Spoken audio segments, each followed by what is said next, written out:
There was a Bryan Danielson injury scare at AEW Dynasty. Will Adam Copeland be getting a gimmick change in AEW? And we've got an update on the future of Jeff Hardy in AEW. Stay tuned, it's time for the news. So I want to just sit here for about 10 minutes and talk about Bryan Danielson versus Will Ospreay. One of the best matches I've seen in the last 5-10 years ever. It was so bloody good, wasn't it? I don't even think 10 minutes is going to be enough to talk about how good that match was. It was tremendous. Really was. Unfortunately, we've got to talk about the news coming out the other side of it. If you haven't watched it yet, go and watch it. It's absolutely amazing.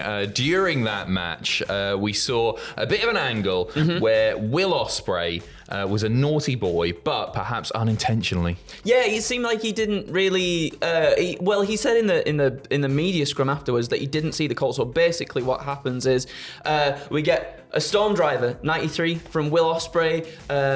Danielson lands and he's doing what seems to be like a bit of an angle. He's holding his neck and everything. Bryce Remsburg, comes over. He calls the doctor over. Ospreay doesn't see it, apparently, still goes and hits the hidden blade, and then gets the 1, 2, 3. But yeah, very much playing on the fact that we've seen the driver happen before in AEW. It happened with Kenny Omega. Very much sort of trying to mirror here that sort of thing, I think, and especially with everything that's going on with Danielson and his neck. It seems like we're playing on that.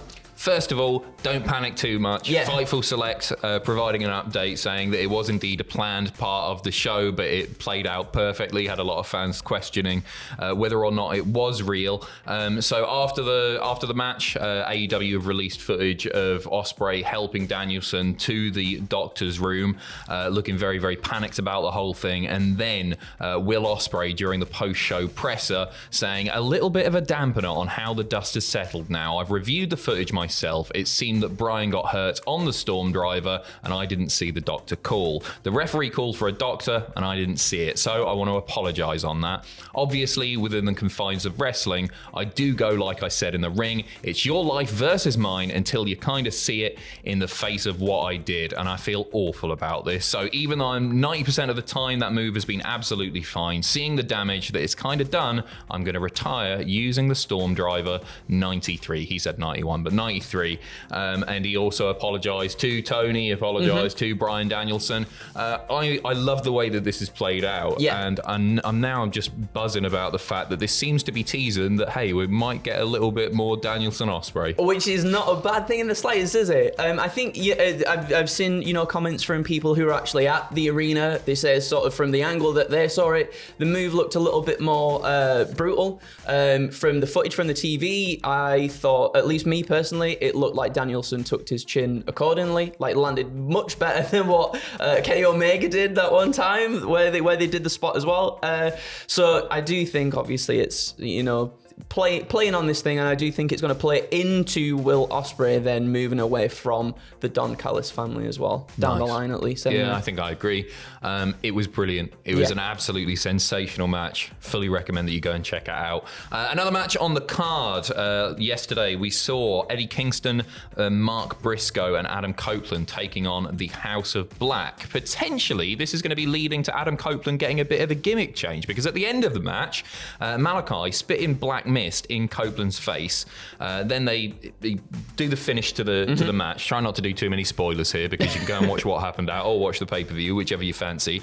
Obviously, given the use of black mist historically in AEW, this could be leading to Adam Copeland turning to the dark side. Potentially, fans are speculating anyway, that this could lead to him turning a little bit heel, potentially even joining the House of Black for a bit. Oh, I think it's...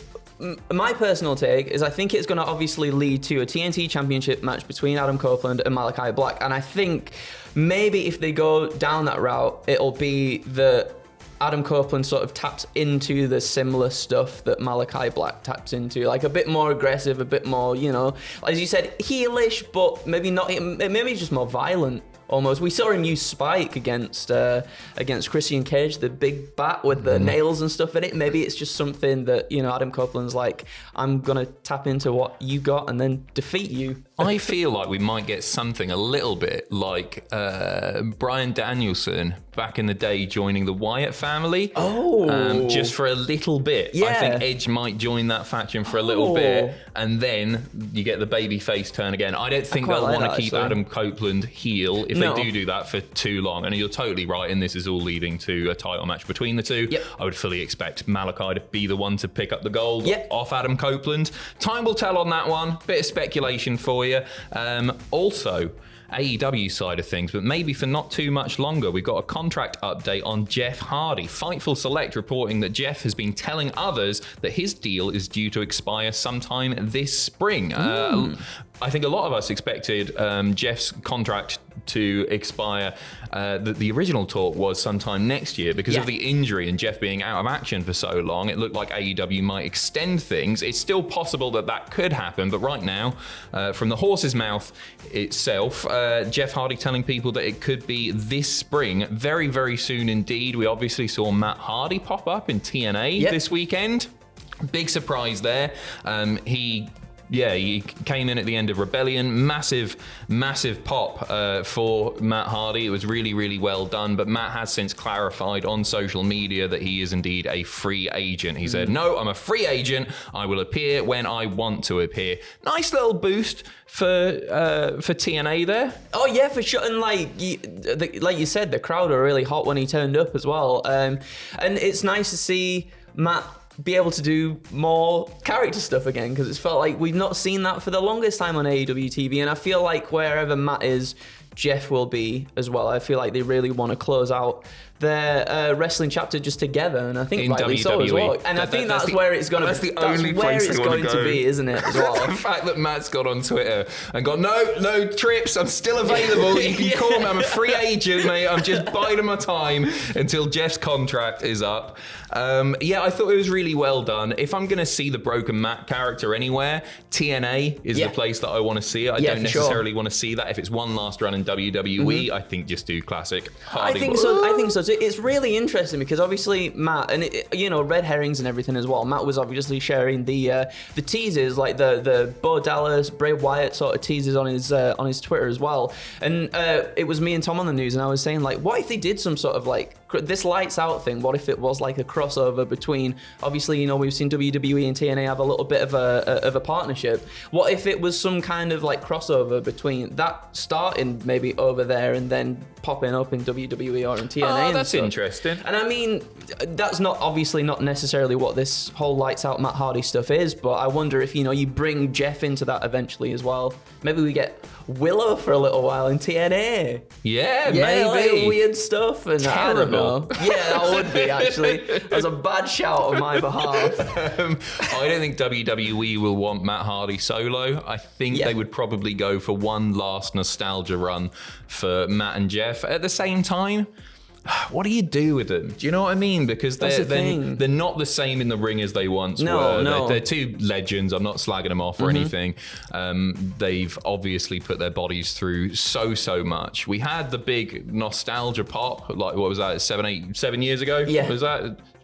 Yeah. And huge. They came back, had a bit of a run in WWE. Do you just bring them back just to...